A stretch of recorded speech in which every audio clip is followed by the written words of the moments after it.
जी हाँ मित्रों और प्यारे बच्चों, कैसे हैं आप? उम्मीद है सब अच्छे होंगे।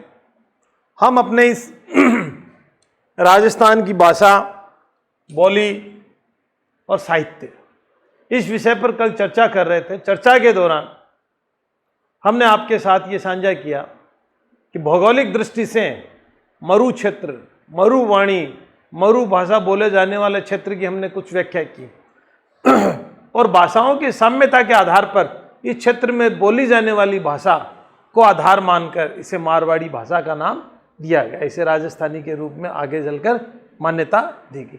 अब हम बात करते हैं कि ये जो बोली है, ये सृष्टि के साथ साथ साथ साथ चलते चलते हमारी जो मरुवाणी है, हमारी जो मारवाड़ी है, हमारी जो राजस्थानी है, यहाँ तक कैसे आती है। तो इसके लिए हम बात करते हैं थोड़ी सी आपके साथ।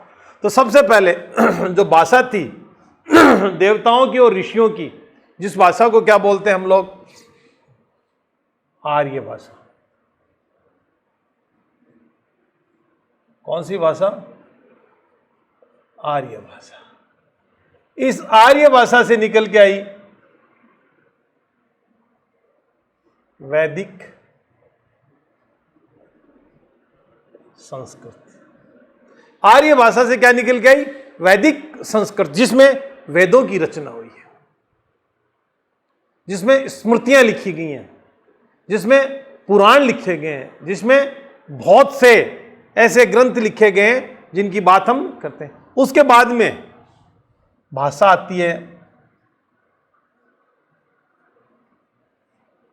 पाली, और इस पाली भाषा से आसे जितने भी जैन महाकाव्य हैं, वो समस्त जैन महाकाव्यों का समय जो रहा है, उस समय में पाली भाषा महत्वपूर्ण थी। तो वहां की जो बातें हैं वो किस भाषा में लिखी गई? पाली। पाली के बाद में एक भाषा आती है साहब,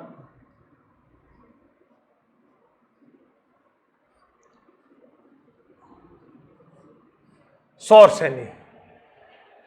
कौन सी? सौरसेनी। पाली से एक निकलती है और सौरसेनी के आगे क्या लिख जाता है? प्राकृत। क्यों? कि महात्मा बुद्ध ने जो अपने उपदेश दिए वो प्राकृत भाषा में दिए, तो इसलिए प्राकृत और सौरसेनी दोनों मिक्स हो गए, निकल के आते। इन दोनों से एक भाषा निकल के आती है जिसका नाम है गुजरी,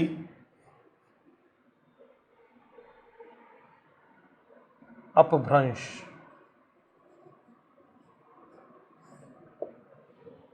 इनसे एक भाषा निकल के आती है, कौन सी? गुजरी, अपभ्रंश।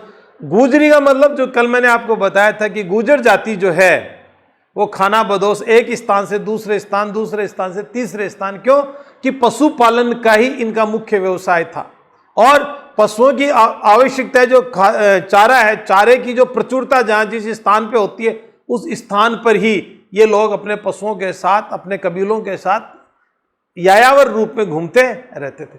तो यहां ये गुजरी एक स्थान की भाषा दूसरी स्थान के साथ जुड़ती थी और उन शब्दों को मिक्स किया जाता था। इससे क्या निकल के आई? गुजरी, अपभ्रंश। और कई जगहों के गुजर जब एक जगह होते हैं, 8 देश की गुजरी जो मैंने पुस्तक बताई थी, उन सब से मिलके एक नई भाषा बनी जिसका नाम था राजस्थानी या मारवाड़ी या मरु भाषा। तो कहते हैं कि गुजरी अपभ्रंश जो है उससे ये भाषा निकलकर आई है। अब देखिए एक भाषा जिसका नाम है डिंगल,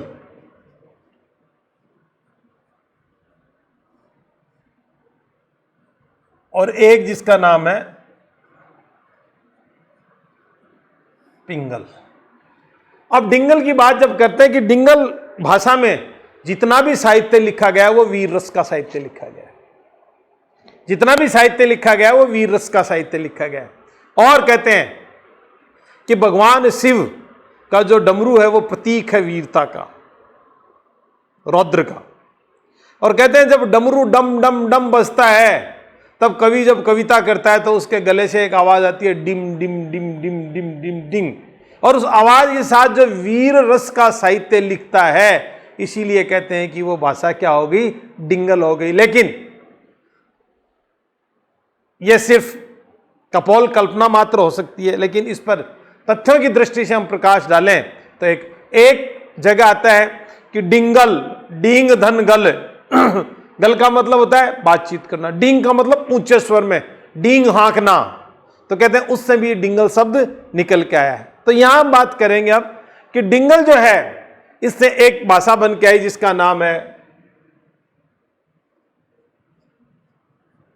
गुजराती।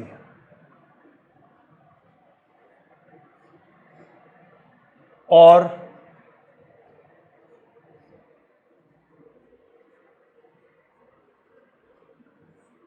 गुजराती और मारवाड़ी, और एक का नाम है पिंगल। पिंगल से एक भाषा बन के आई जिसका नाम है ब्रज एवं खड़ी हिंदी।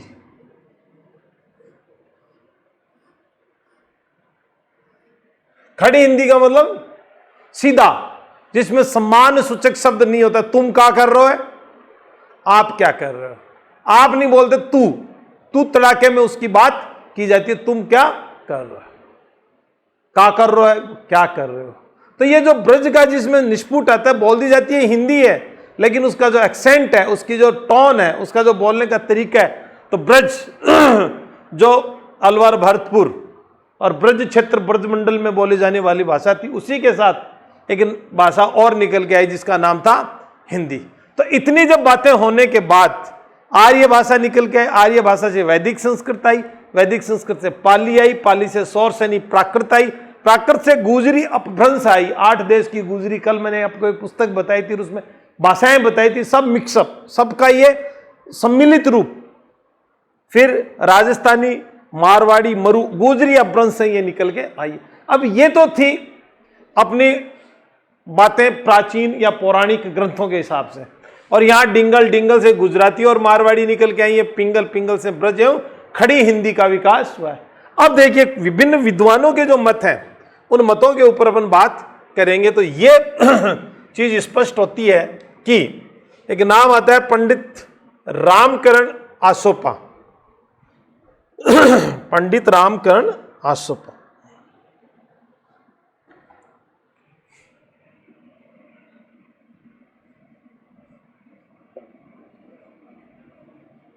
रामकरण आसोपा, इन्होंने एक ग्रंथ की व्याख्या की है जिसका नाम है राज रूपक। जो क्या कहते हैं, नैन श्री ख्यात और राज रूपक दोनों ही किस शब्द की बात करते हैं, राजस्थानी शब्द की बात करते हैं। अब यह रामकरण आसोपा क्या कहते हैं कि राज रूपक में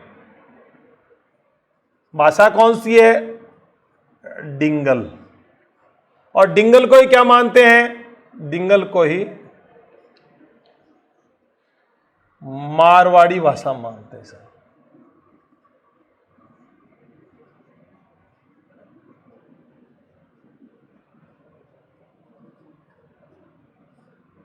प्रश्न क्या छूट गया कि डिंगल को ही मारवाड़ी भाषा मानने वाले पंडित रामकरण आसोपा किस ग्रंथ के आधार पर अपनी व्याख्या करते हैं, राजरूपक के आधार पर। तो बात आ गई, राजरूपक के आधार पर डिंगल को ही मारवाड़ी कौन मानते हैं, रामकरण आसोपा मानते हैं। यहां क्या कहते हैं कि पिंगल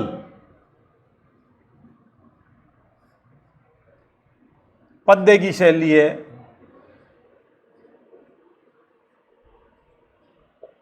जिसमें भाटों द्वारा गीत गाए जाते हैं। पद्य शैली है जिसमें किसके द्वारा गीत गाए जाते हैं, भाटों के द्वारा गीत गाए जाते हैं, अर्थात उसमें वीर रस नहीं है, और वीर रस नहीं है तो इसका मतलब वो डिंगल नहीं है। तो यहां कहते हैं कि डिंगल चारणों द्वारा, डिंगल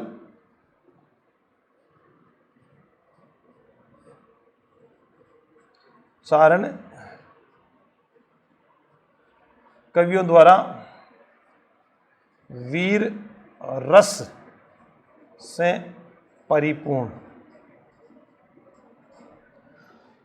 तो पिंगल में वीर रस हो ये जरूरी नहीं है, लेकिन डिंगल में भावना प्रधान कहीं ना कहीं सोए हुए आत्म स्वाभिमान को जगाने वाली बातें की जाती है। उसके बाद जब हम बात करेंगे तो श्री उदयराज की एक पुस्तक है, किसकी?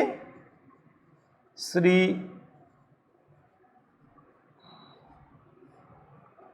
उदयराज की पुस्तक है जिसका नाम है धूड़ सागर। क्या नाम है उदयराज की पुस्तक का? धूड़ सागर। और धूड़ सागर में मायड़ भाषा किसे कहते हैं, मातृभाषा किसे कहते हैं?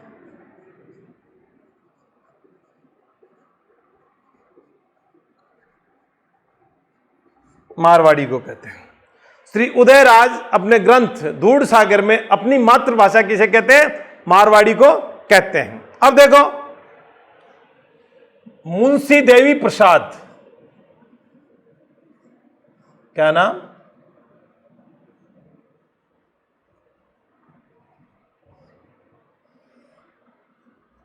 और मुंशी देवी प्रसाद अपने ग्रंथ राज रसनामृत, किस ग्रंथ में? राज रसना अमृत। राज रसनामृत में क्या कहते हैं कि डिंगल और मरु भाषा दोनों एक हैं। कौन? डिंगल एवं मरु दोनों एक भाषा।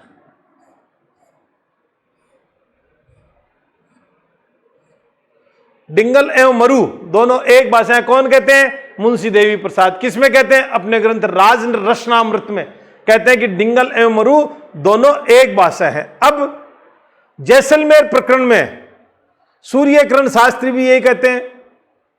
किसमें? जैसलमेर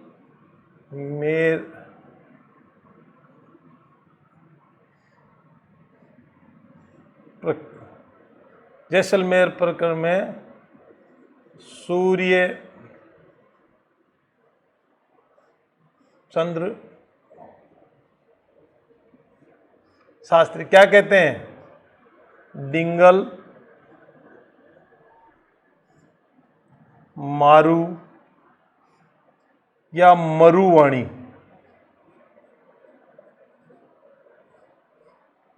तीनों एक ही हैं।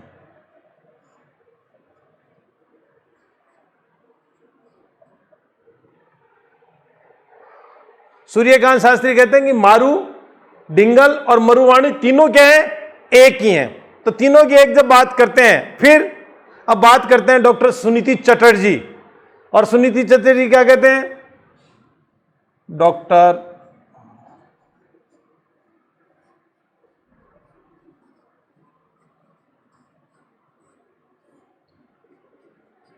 सुनीति चटर्जी ने भाषा विज्ञान पे बहुत अच्छा काम किया और यह कहते हैं कि राजस्थानी डिंगल या मारवाड़ी, राजस्थानी डिंगल या मारवाड़ी बोलचाल की भाषा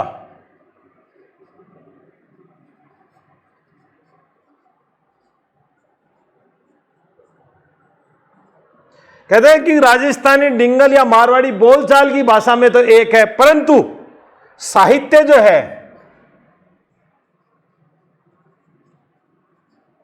किसमें लिखा गया है?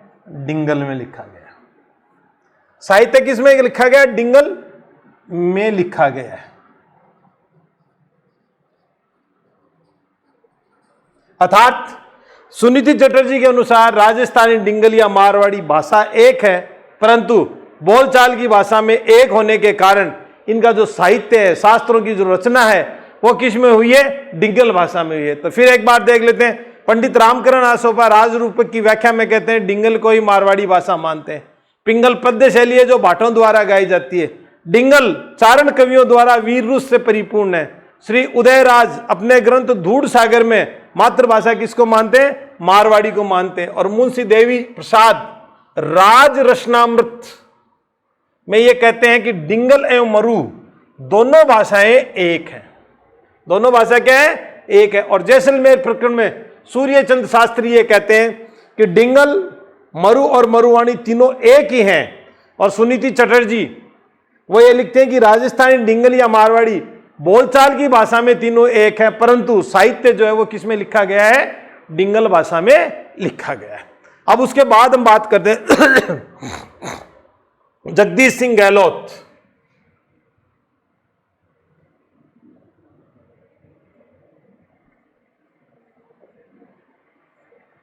जगदीश सिंह गहलोत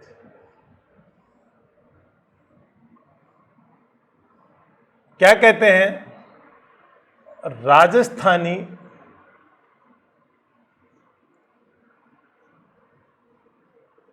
जो कविता है, क्या कहते हैं? राजस्थानी जो कविता है वो कविता की भाषा डिंगल है।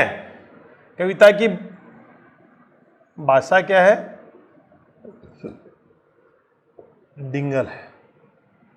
और डिंगल का मतलब डींग धन गल, वह कविता जो ऊंचे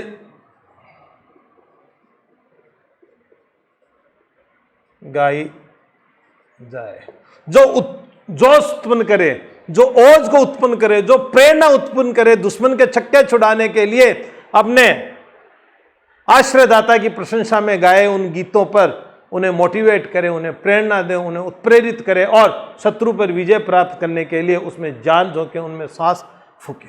तो राजस्थानी कविता की भाषा कैसी है? डिंगल, डिंग धन गल, अर्थात जो ऊंचे स्वर में गाई जाए। उसके बाद में अब्राहम ग्रियर्सन अब्राहम ग्रियर्सन।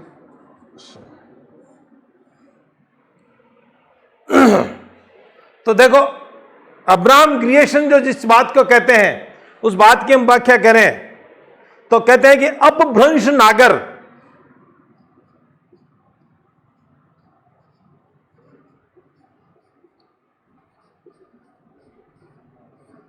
किसे कहते हैं? अपभ्रंश नागर से मारवाड़ी या राजस्थान।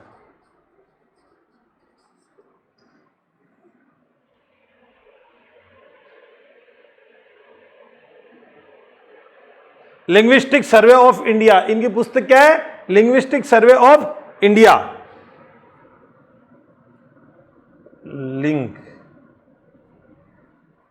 Linguistic survey of